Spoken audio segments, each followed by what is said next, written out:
no el rico, no el capitalista, el obrero. Es el que coloca el algodón a la máquina, le pone valor los socialistas por poder. La tela. ¿Quién controla todo eso? El capitalista. La materia prima, la máquina, el algodón, el producto y a mí. ¿Cuánto me paga por mis 8 horas? 1 hora. ¿A cuánto equivale? A 35 soles. Las 7 horas no remuneradas para el capitalismo es excedente, ganancia, utilidad. Para mí que es plusvalía. Y del producto, del hilo, la tela que he elaborado, no me dan nada. Se llevan plus producto y plus valor. Entonces, ¿qué tengo que hacer yo? Tomar, no quitar lo que me pertenece. La materia prima, el algodón, la máquina, el producto, y yo manejar la balanza comercial. Yo exportar, yo vender. ¿Para qué? Para desarrollarme como ente productor, para desarrollar a mi comunidad, a mi región y al país. Eso es una guerra, porque el capitalismo no va a permitir. ¿Ya, compañeros? Entonces, por este sistema, para los capitalistas, ¿qué es poder? Por eso, para el capitalista, el poder es la propiedad privada. Es decir, que los recursos estén en pocas manos. Ese es el poder del capitalismo. Y el poder del comunismo es que los recursos estén en manos de toda la humanidad. Que el planeta es de todos. ¿Me dejo entender? Diego, bueno. Yo que me quede de la mano. Gracias.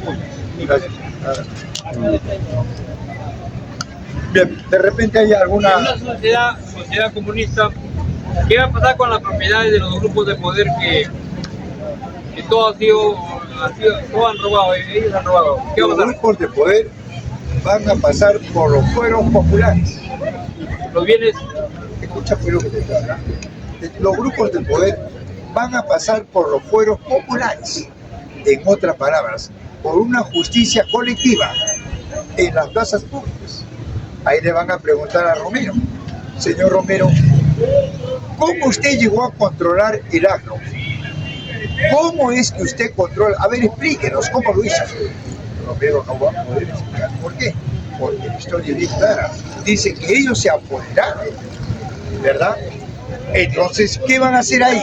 Ahí, en los tribunales populares del socialismo, no hay primera instancia, segunda instancia, no. Ahí en la plaza pública, ante el movimiento campesino, como lo hizo Stalin, le clavó una bala de Mauser en la cabeza. Y eso va prácticamente a limpiar a la sociedad. Y va a quedar, ¿qué va a quedar? El ente productivo. Ahí podemos hablar de desarrollo. ¿Ya, amigo? Jaime, si entra el comunismo, los que son grupos de poder tampoco nos van a quedar. Inmediatamente ya saben lo que le va a pasar, se van a la guerra. ¿Y qué pasaría si el partido cierra las fronteras? Eso. Si cierra la puerta no sale. Entonces...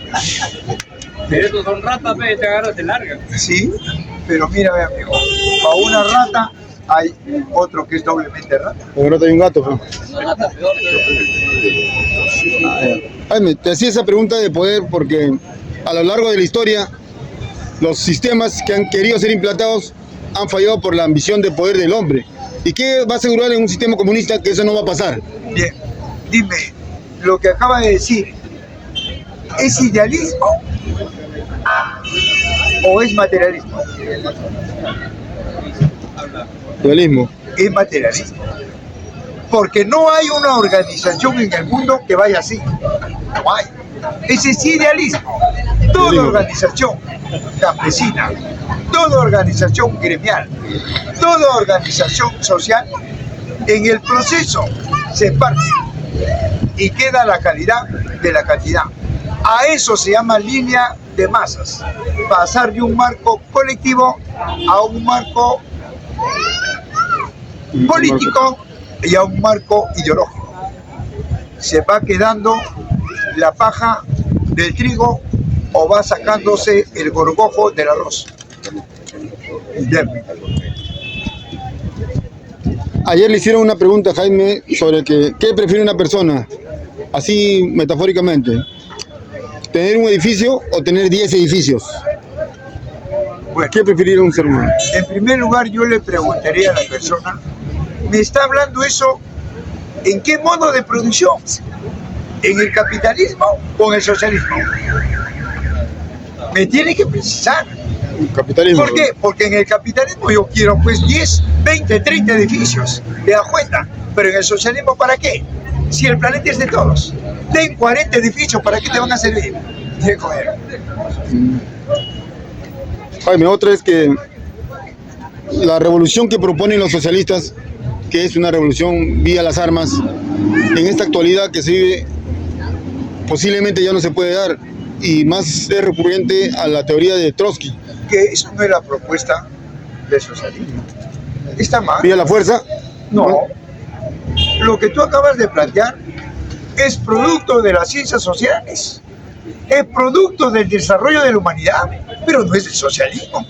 ¿No propone eso? El socialismo es del siglo, ¿de qué siglo? 18. Del siglo XIX. ¿Qué pasa, amigo?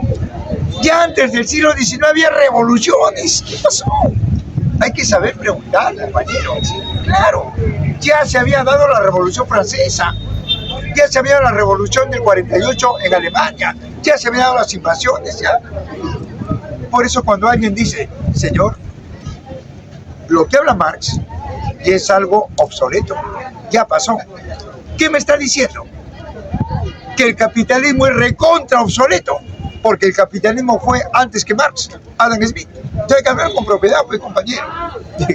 Otros dicen, habla, señor, algo nuevo. Usted habla de algo que pasó.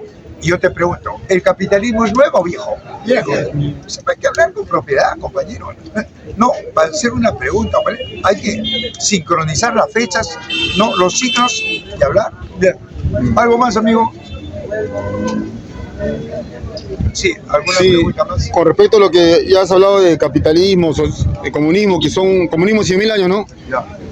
Una vez en un debate, un joven te dijo que el capitalismo ya está desde los tiempos de la prehistoria, o de la propiedad privada, cuando hacía un objeto suyo y lo usaba para trabajar. ¿Y quién dice eso? ¿Quién dice? También un autor que diga John eso. Locke. No, un autor, un economista, porque Sí, cualquier John payaso Locke. puede hablar cualquier cosa. John También Locke. un autor, un sociólogo. ¿Quién es? John Locke. Locke. Amigo, Locke, ¿qué cosa es? Sí. Defiende el capitalismo. Ya. Pero Locke nunca ha polemizado. Mira, el hombre en la primera sociedad, obviamente, yo siempre un ratito, bueno, ahorita participa ya. Yo le pregunto, ¿qué hombre en la primera sociedad no tenía en las manos la naturaleza? ¿Había algún hombre que no tenía? Era todo el mundo. No es que era uno solo el que tenía la propiedad en sus manos. Ahí Locke se equivoca. Era la humanidad, era el colectivo que tenía la naturaleza en sus manos. Yo, por ejemplo, pescaba 10 peces, no quería compartirlo, el otro también pescaba. Ahora no. Ahora tú no puedes pescar porque está controlado. Tú no puedes recolectar porque está controlado. Con el dinero, el mercado, en pocas manos. Entonces no hay que confundir la primera sociedad con esta. Mucho, para eso están los debates, amigo. Bien. Bien. ¿Algo más? ¿Alguna otra pregunta, no? Sí. ¿El trueque qué sociedad era? En la sociedad primitiva, Primitiva. donde tú recolectabas naranja, yo, por ejemplo, pescaba, intercambiábamos. Primitiva. Sí. La primera sociedad. La primera sociedad. Donde el hombre no explotaba al hombre, sino a la naturaleza. ¿Y hasta qué sociedad? 100.000 años. Ya, de ahí para adelante ya no había trueque. De ahí, ¿quién la fracturó? El vago. Ya no había trueque. El vago ya no quiso recolectar, pescar ni cazar. ¿Qué quería? Controlar. Y lo logra. Y surge la primera forma de explotación, la esclavitud. El feudalismo y ahora el capitalismo. Pero ahora todavía estoy en el campo, todavía existe. Algunas comunidades hacen todavía ese trueque. Trueque, sí. Sí, Sí. pero eso es internamente. Sí, Pero externamente está controlado. Claro, están Así es, compañero. Sí. A continuación, a Perú, ¿cuántas empresas se controlan? ¿Cuántas empresas controla el Perú? Hay como 20 grupos de poder y cada grupo de poder tiene una serie de empresas. ¿Ya, amigo? Por ejemplo, está Romero, Grande Montero, Buenaventura, el Hugo Vice, es una serie de grupos de poder. ¿Y cómo se hicieron ellos? saqueando, ocupando y desplazando a la mayoría.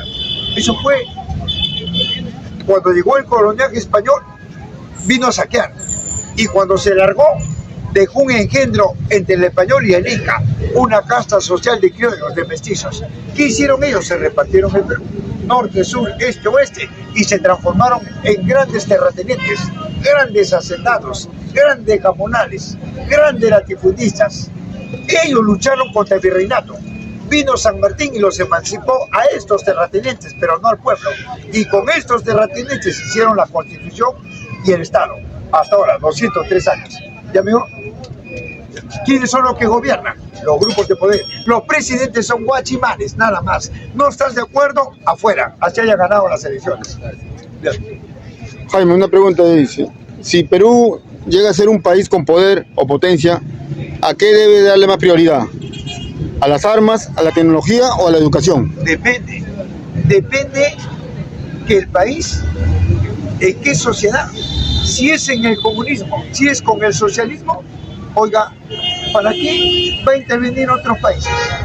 ¿Para qué? Al contrario, va a desarrollar a la sociedad peruana con nuestros recursos, porque van a estar en nuestras manos. Y yo te pregunto, ¿en el pueblo hay gente proba o no? Porque estos ignorantes, estos ricos, dicen que el pobre no piensa. ¿Qué? ¿Tú sabes un pobre que no es inteligente? Es un hombre sin cabeza. ¿Conoces un hombre sin cabeza? Pero estos estúpidos hablan tonterías. Fíjate, amigo, todos tenemos un talento. Acá, ¿quién no tiene un talento? El talento que tengo yo, tú no la tienes. Y el talento que tienes tú no lo tiene otro. Todos tenemos un talento. En el comunismo se desarrollan todos los talentos, porque tu talento va a servir para la colectividad y el talento de la colectividad va a servir para que se siga. Bien, compañero. Profesor, acá hay una pregunta de la red. Dice, ¿en qué se diferencia el socialismo con el comunismo? ¿En qué se diferencia el socialismo del comunismo? Mira, amigo, para que seas socialista tienes que ser comunista. Si no eres comunista no puedes ser socialista. ¿Por qué? Ponte que en el Perú se instaura el Partido Comunista, toma el control. ¿Qué es lo primero que hace? Desarrollar la industria, la micro, la mediana, la gran industria. ¿Y por qué crees que se opone el capitalismo? Porque el capitalismo también desarrolla la industria, ¿verdad? ¿Por qué se opone? ¿Ah? Porque el capitalismo desarrolla la industria en manos privadas. En cambio, el comunismo desarrolla la industria colectivamente. Por eso se opone el capitalismo. Obviamente es una guerra. Luego viene la segunda fase, que es el socialismo, donde los medios de producción pasan a manos de las fuerzas productivas de los trabajadores, donde los excedentes son redistribuidos por estas fuerzas motrices, colectivas. Y luego viene el comunismo. ¿Quién dirige esas tres fases? El Partido Comunista. ¿Qué es el comunismo? Ya no hay propiedad privada, ya no hay la explotación del hombre por el hombre, donde el hombre explota la naturaleza. Ahí podemos hablar de desarrollo, pero acá no, pues, compañero. ¿Ya, amigo? Bien. Jaime, siguiendo con el tema de poder, siempre las religiones también buscan imponer su poder una sobre otra, pero esta es la que más predomina, es la católica. ¿Por qué predomina más la católica que otras religiones? Bueno, eso es de repente para algunas personas, para mí no. Para mí es un engaño. ¿Por qué? Porque todas las religiones tienen una partida de nacimiento. ¿Quién las dio? El capitalismo. Primero los esclavistas, luego los señores feudales, ahora el capitalismo. Le da una partida de nacimiento, ¿para qué? Para que se cumpla ese adagio, dividir para reinar. Se enfrentan entre ellos, ¿verdad?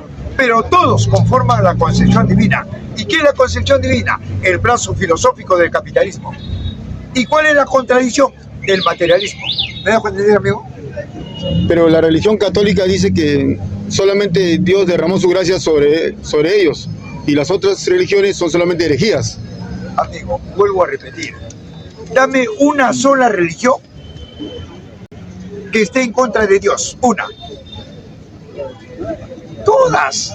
Lo que hay es un conflicto de intereses, pero todas conforman el brazo filosófico de la concepción divina, que es el brazo filosófico del capitalismo. Y la contradicción es el brazo filosófico del socialismo. ¿Cuál es?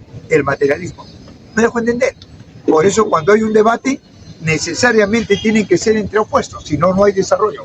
Materialismo, idealismo. ¿Ya, amigo? Bien. Profe, yo quiero al punto que está tocando. Digo, tiempo atrás, ¿por qué en la capital de Lima se han creado iglesias a cada paso, a cada cuadra? Iglesias, me refiero a la... Porque ese es el trabajo de la penetración de una clase dominante. ¿Para qué? Tú invades, hay un grupo de personas que toman una tierra, no, lo toman, al siguiente día aparece una cruz, aparece una choza como una cruz, y el sacerdote, ¿quién está detrás de eso? El capitalismo. ¿Para qué? Para manipular la conciencia del hombre, para decirles que si se porta bien en la tierra, va a tener la vida eterna, y si te portas mal, reclamas tus derechos, te vas a ir al infierno. Carajo, un trabajo psicosocial. Te dicen que no solamente de comida vive el hombre, también se vive del Espíritu Santo. ¿Te das cuenta? Toda una serie de argumentos para detener la protesta popular. ¿Qué dice el religioso? No, yo no rechazo, porque a ese que nos está explotando es Dios el que lo va a castigar, nosotros no. Diego Vélez. Hay una pregunta de la red, dice, ¿en el socialismo existiría la religión, las iglesias? Por supuesto, en el socialismo va a estar la religión, pero se van a ir, porque van a tener que trabajar, van a tener que cargar cemento, ¿te das cuenta, amigo? Ahí no vas a poder estafar al pobre, no lo vas a engañar y sacarle plata, no. El cardenal tiene que... Las iglesias van a quedar vacías. ¿Por qué? Porque se van a ir a otro país y las iglesias se transforman en centros de instrucción técnica científica de los niños. Si las iglesias están perdiendo gente, no es por lo que ellas no quieren trabajar, sino porque a nivel mundial la religión está perdiendo fuerza, ya está perdiendo dominancia.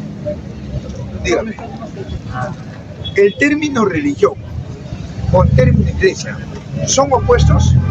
Son partes, son miembros. Son miembros, conmigo, es lo mismo. La religión, No, la pregunta es, la religión, digamos la cristiana, está perdiendo fuerza.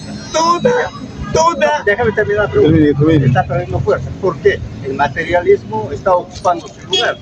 Bueno. Ahora, con respecto a la realidad peruana, usted me habla, y le he escuchado varias veces, sobre el capitalismo, socialismo, esto. Hábleme sobre la realidad peruana a partir de la invasión. ¿Cuál es su perspectiva? Pero usted ya me está obligando a que yo hable lo que usted quiere. No, es una pregunta. Pero usted me está diciendo, no, no es una pregunta, no es una pregunta, mucho cuidado. Usted me está diciendo, hábleme. Bueno. Me gustaría preguntarle, ¿está bien así? Me gustaría preguntarle su perspectiva a partir de la invasión. Bien. Mira, amigo, yo pregunto, en la invasión, ¿ya el Perú estaba fracturado en clases o no? Sí, ya estaba fracturado. Pero despacio, Habla del Perú, pero pero no existía el Perú. Pero, amigo, mire, yo no lo entiendo usted. Estoy empezando a responderle y usted me corta. Ahí está entrando. Tiene que dejar de hablar, yo soy tranquilo. Es verdad que estamos peleando. Mire, cuando hubo la invasión, ya el Perú estaba fracturado en dos clases. A mí, en los claustros universitarios, ¿qué me decían los catedráticos? Joven, cuando usted quiera analizar cualquier país del planeta, primero busque la primera sociedad, si no, no se meta. Y una vez